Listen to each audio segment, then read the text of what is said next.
संसारी आदमी कहेगा तुम्हारा सुहाग उजड़ गया, और हम कह रहे हैं अब असली सौभाग्यवती होने का तुम्हारा भाग्य खुल गया। सांसारिक संबंध मिट रहा, बना श्री कृष्ण को अपना स्वामी और निकल जाए संसार समुद्र से पार। अभी शांति नहीं, नाचने का मन करेगा।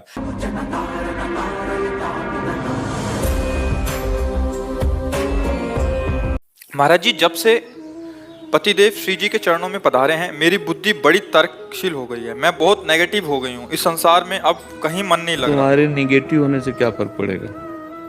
इसका नाम है मृत्यु लोक। कई बार हमने उदाहरण में कहा है कि कसाई वाड़े में पशुओं को हरा चारा भी डाला जाता है, भूस दिया जाता है, खान पान दिया जाता है। पंखे के नीचे रहते हैं उनको क्या लगता है? बड़ी मौज है। लेकिन उनको ये पता नहीं कि नंबर आ रहा है गड़ासे के नीचे जाने का। ऐसे ही काल का कसाईवाड़ा यह है मृत्यु लोक। किसी को भी बख्शा नहीं जाएगा। खेल लो, हंस लो, खा लो, पी लो। नारद जी ने उपदेश किया भागवत में ना, कि जैसे हिरन अपनी हिरनियों के साथ हरी हरी घास चल रहा है और बहेलिए को नहीं देख रहा जो पूरा निशाने पे लगाए हुए है। तो महाराज तुम हिरन हो और वो जो बहेलिया काल है तुम पर निशाना लगाए हुए है। संसारी आदमी कहेगा तुम्हारा सुहाग उजड़ गया, और हम कह रहे हैं अब असली सौभाग्यवती होने का तुम्हारा भाग्य खुल गया। सांसारिक संबंध मिट रहा, बना श्री कृष्ण को अपना स्वामी और निकल जाए संसार समुद्र से पार। अभी शांति नहीं, नाचने का मन करेगा। अब नाशवान शरीर को प्रीतम माना है, मरेगा तो है, आज नहीं तो कल। आपका नहीं मरेगा, हमारा नहीं मरेगा, क्या रोना, जब जाना है यार। सब टाइम से है। स्टेशन में बैठे हो, हाथ मिला रहे हैं, चाय पी रहे हैं, जो ही गाड़ी आई सोई मतलब नहीं है, अपनी बैग उठाई चल दिया। बस ऐसे ही कोई पति, कोई पुत्र, कोई नाना प्रकार के संबंध में बैठे हुए, और जिसकी टिकट कटी वो पूछता थोड़ी कि तुम अब कैसे रहोगे हमारे बिना। पूछता है क्या?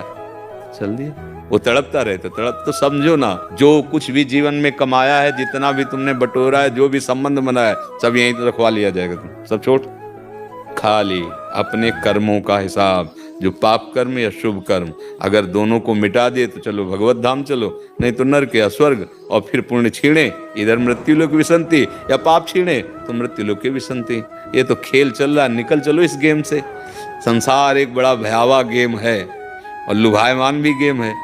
अगर गाइड सही हो तो इस गेम को क्रॉस कर जाओगे। वो गाइड है सदगुरु, बस उसके कथनानुसार चल दो।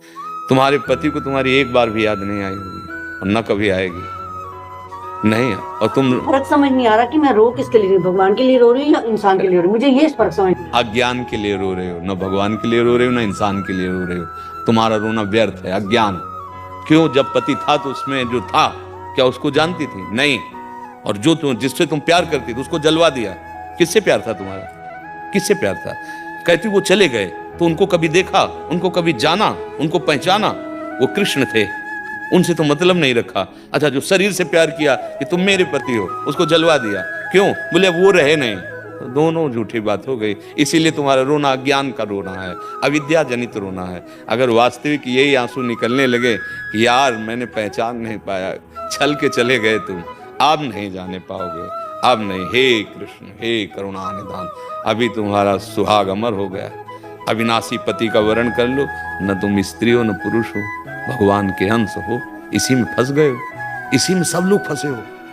इसी से मुक्त होने के लिए मानव देह मिली। साधन धाम मोक्ष कर द्वारा पाए न। अब ये बात सबकी समझ में नहीं आती है, क्योंकि मलिन अंताकरण है।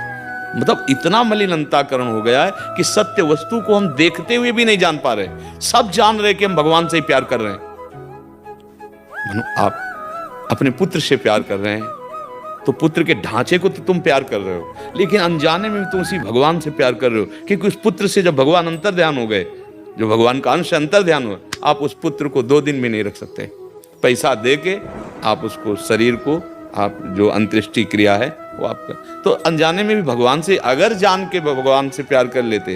भाई बात समझो। तभी हम कहते हैं कि गृहस्थी में रह के भी भगवत अपने पति में भगवान को देखो, पुत्र में भगवान को देखो, पत्नी में भगवान को। वही है, सच्चाई बात है, वही बने हुए हैं। और उन्हीं की सेवा, अपने कर्तव्य का ध्यान रखो।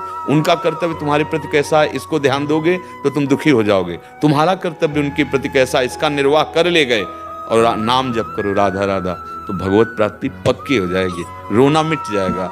अगर ये नहीं तो फिर सब रो ही रहे हैं ना। थोड़ी सी जमीन के लिए एक भाई दूसरे भाई की हत्या कर देता है। आप विचार करो कहाँ प्यार है।